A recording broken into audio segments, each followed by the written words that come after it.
Traveling to a new country can be a lot of stress and it can be very humbling. It's like starting over. That's why there are a few things that you should know that are going to set you up and set you apart from 90% of immigrants. These are things that I wish I had known, because if I had known them, oh my God, I would be in a way better mindset and space at this time in my life.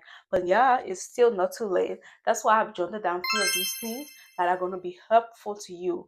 And once again, I am Micah P. Nolden, and this is my channel. If you haven't subscribed, please subscribe, because we do a lot of good things on this channel. Not to waste your time, let's get into the video.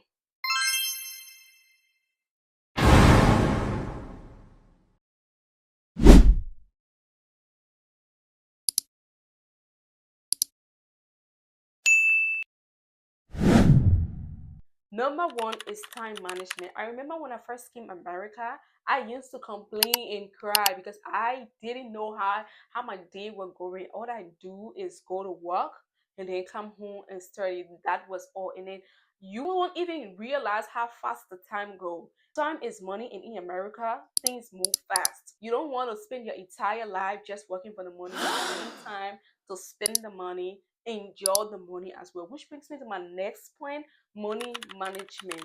I know we make money per hour, so a lot of people have in their head that, oh, I make money per hour, so I don't need to manage it. As soon as it comes, I will use it and I will work again, I will make more. No, you need to be able to save. You know, be able to save for the future. That's where money management comes in, because a lot of people just make money and don't know what to do with it. They just spend it. You need to know money management. Money management is a good skill that you should have before coming into the United States of America, because if you don't, you would just waste your money with the mindset that I am going to work for it again and I'm going to make it again. If you keep with that mindset, you will keep living paycheck to paycheck for the rest of your life. Which brings me to my next point: budgeting for unexpected expenses. Same thing I say about money management. If you do not know how to manage your money, how are you going to save before you budget for unexpected expenses? A lot of people don't know the differences. They feel like they are saving for emergency. We don't have emergency fund. But honey, you need to have your savings different from your emergency fund. That's how people budget for unexpected expenses. If you do not know how to save and budget for unexpected expenses, America is definitely not for you.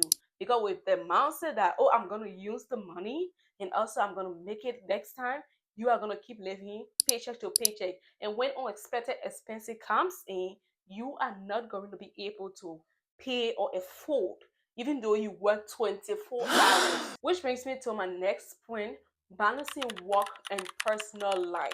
I know in America, people get paid per hour. And if you take money and put it on your heart, baby, you won't be able to balance work life and personal life. Which carry me back to my first point: time management. You see how everything played? If you have a good time management, you will be able to balance your work life and your personal life.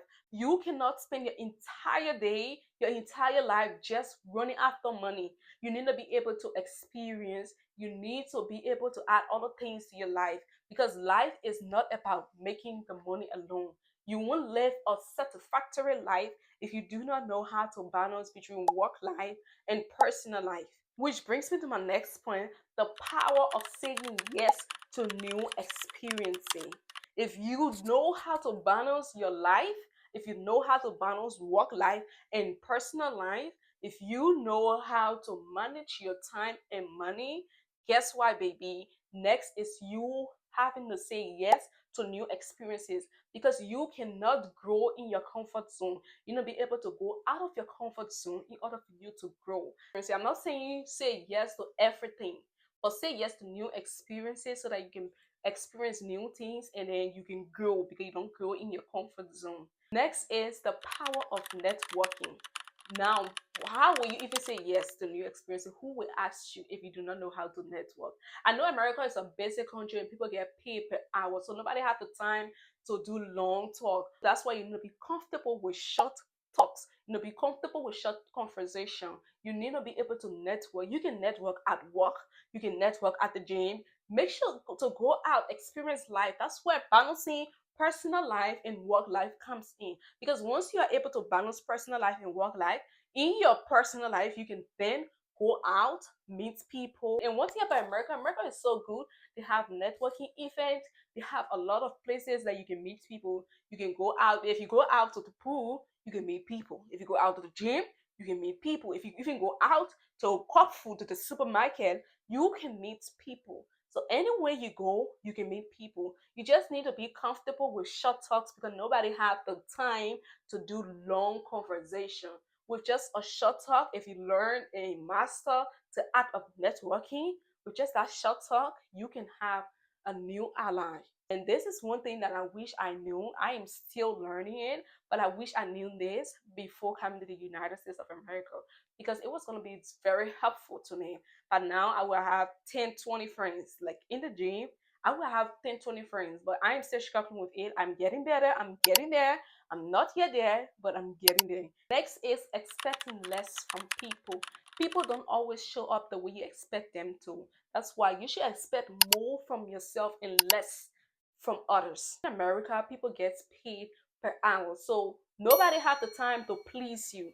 That's why you should stop pleasing people and you should stop being a people pleaser because nobody have the time to always be there for you. Sometimes it's not about them not liking you or about them not wanting to show up for you. Sometimes they just don't have the time. That's why you should expect less from others. And also, expecting less from others is to protect you from disappointment. You should expect more from yourself in this country. I urge you, dear, to have a gender, have a goal, and expect more from yourself. Be goal oriented, be ambitious, expect a whole lot from yourself and not a lot from others. I am telling you, people will disappoint you. That's life, honestly. If you aren't used to being disappointed by others, honey, you are still coming into life. People don't always show up the way you wish and hope they would. People have their own lives, they have their own goals, they have their own ambition. You need to be able to know what is in your control. You cannot control how others react to you or how others do things to you or for you, but you can control how you do things to for yourself, to yourself, and how you react to disappointment. Bringing me to my next point, learning how to be alone without feeling lonely. This is a golden rule in America. If you are in America and you have someone that always show up for you, if you are in America and you have someone that always accompany you, baby, you are blessed. But I'm telling you, if you are coming to the United States or you are already in the United States or anywhere you are, baby, you need to learn how to be alone without feeling lonely. No one is going to be there for you, not all the time. Especially in America, everyone is busy, honey. Everyone is making money, everyone is making that bag. Nobody have time to sit 3 4 hours with you. Why? Even me, I can do it for you. I'm sorry. So yeah, nobody has time to sit 3 4 hours with you. And I believe that sitting alone by yourself, it gives you that time to think. You need to be able to be content with yourself. Which brings me to my next point, going out and do it alone. People are not always going to be there. So you cannot say, oh, because my friend is busy, so I cannot go out. Because this person is not able to come, so I cannot do this. In America, you need to learn how to do things alone. People are not always going to be there for you. Like I've said millions of times in this video, people are not always going to be there for you. So you need to be able to do it alone. Be able to get dressed, go out, and enjoy life alone. That's why I'm saying doing your free time after work or when you are off on your off day, get dressed, go out and experience life alone. Take that solo trip, go for that solo date. Experience life alone. If you keep waiting on people to be there and accompany you, you are not going to experience the good things of life. The goodness that life has to offer, you're not going to be able to experience it because you're always waiting for John, you're always waiting for Paul, you're always waiting for Peter. They are not always going to be there for you. Nobody is always going to be there for you. So you need to be able to go out and do it alone. That's how you build confidence in yourself. Do it alone. Okay, which brings me to my next point, setting boundaries and learning how to say no. I know I told you say yes to great opportunities, say yes to experiences, but saying yes to everything can sometimes be very draining, especially in America where time is very expensive. You spend your time at work and then your free time, you are always saying yes to helping other people and doing things for other people or going out.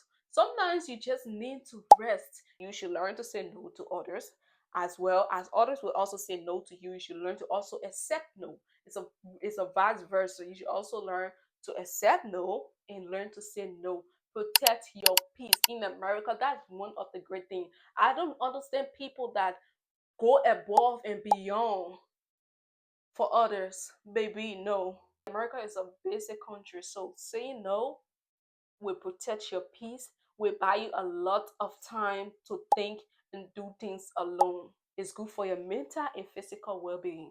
Okay, bringing me to my next point, standing up for yourself.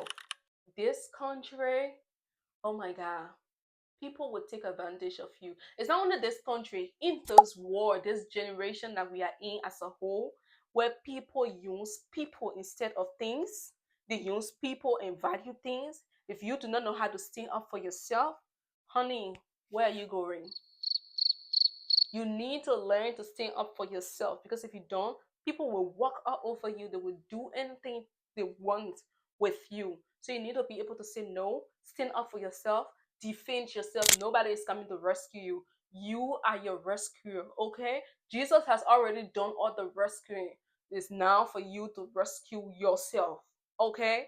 You are your rescuer. You need to stand up for yourself. You need to teach people how to treat you. That's one thing I tell my little siblings. You need to be able to teach people how to treat you. You cannot always avoid them or take in what they are doing. No. The only person that you're not supposed to teach how to treat you if you are a lady is the man that says he loves you. Because if he loves you, he's supposed to treat you well. But all other people, including your blood, you need to teach them how to treat you. If someone does something to you that you do not like, go ahead and tell them, oh, I do not like it. No, you can't treat me like that. I need to be treated this way. I don't like the way you talk to me. No. I love America. One thing about America, nobody, absolutely nobody is going to whip you, is going to punish you. No. Everyone has their right to freedom of speech. So you need to be able to speak up for yourself. If you don't, people will walk all over you. They will treat you like trash. It's not only about America, it's the world itself. So this is a very valuable lesson, and that's something you should know. You should start practicing it if you do not already know it. Learn to stand up for yourself. Learn to tell people and teach people how to treat you. Make sure they know that they cannot treat you just anyhow. Make sure they know that you know your value and they cannot treat you anyhow. Okay? Which brings me to my last but not least, self-discipline and independence. Discipline is a lifetime skill that no one, absolutely no one can take away from you. And just having that skill, that discipline skill, honey, you are already ahead of 90% of people in this life. Because a lot of people do not have discipline, they don't know how to take responsibilities, they are not independent. And if you do not have that alone, if you do not have it, you cannot survive and succeed in America. You need to be very disciplined and take responsibility for your success, because nobody will do it for you if you do not do it for you. You need to be able to do it for you. You need to be so disciplined, so consistent. You need to set goals and go for it, achieve it. You need to learn the art of consistency. There is nothing like discipline without consistency. Are you okay? There is nothing like discipline without consistency. So you need to be very disciplined and independent and take responsibility for your success. In this country, everyone is after themselves. Everyone is after them goal. Everyone is too busy. Nobody is gonna help you succeed. People are gonna help you succeed. Okay, I take that. But it's gonna be very hard to find your people. You need to be able to make people want to help you succeed. You know what I'm saying? That's so great. You need to be able to make people want to help you succeed. That is by being disciplined towards your goal, being very disciplined and eat a penny. Okay, so this is the end of this video. If this video was helpful and you like it, go ahead and give me a thumbs up, and if you haven't subscribed, make sure to subscribe. And yeah, thank you for coming to the end of this video, and I will see you in the next video. Bye.